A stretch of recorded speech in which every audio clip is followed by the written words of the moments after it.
ఇదైతే పార్ట్ 2. ఒకసారి పార్ట్ 1 చూడండి, ఇది అర్థమైపోతుంది. ఎర్రర్స్ వచ్చినప్పుడు ఎలా హ్యాండిల్ చేయాలో చూద్దాం. ఇక్కడ నేను ట్రై తీసుకున్నా, ఇక్కడ క్యాచ్. ఈ ఎర్రర్ హ్యాండ్లింగ్ యూజ్ చేయడానికి వాడతాం ట్రై క్యాచ్ అనేది. మనమైతే ఎర్రర్ లైక్ ఎక్కడ వస్తే ఆ కోడ్ అనేది ట్రై లోపల రాస్తాం. క్యాచ్ లోపల ఒక ఎర్రర్ వస్తే ఇక్కడ క్యాచ్ చేస్తుంది. ఇప్పుడైతే చూద్దాం, మనకి ఏం ఎర్రర్స్ లేవు ప్రోగ్రామ్ లోపల. ఇప్పుడు ఏం ఎర్రర్స్ లేవు ప్రోగ్రామ్ లోపల. సో మనకైతే సక్సెస్ఫుల్లీ రెస్పాన్స్ వచ్చింది. ఇప్పుడు ఏం చేద్దామంటే మన సర్వర్ని బ్రేక్ చేద్దాం.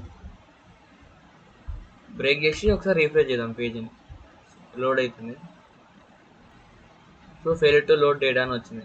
అంటే ఇప్పుడు మన సర్వర్ అనేది ఆగిపోయింది. మనం ఏపీ కాల్ చేసినప్పుడు ఇది వర్క్ కాదు. వర్క్ కానప్పుడు మన యాప్ అనేది క్రాష్ అవుతుంది నార్మల్గా. సో మనం ట్రై క్యాచ్ యూజ్ చేసుకుని దాన్ని హ్యాండిల్ చేస్తాం.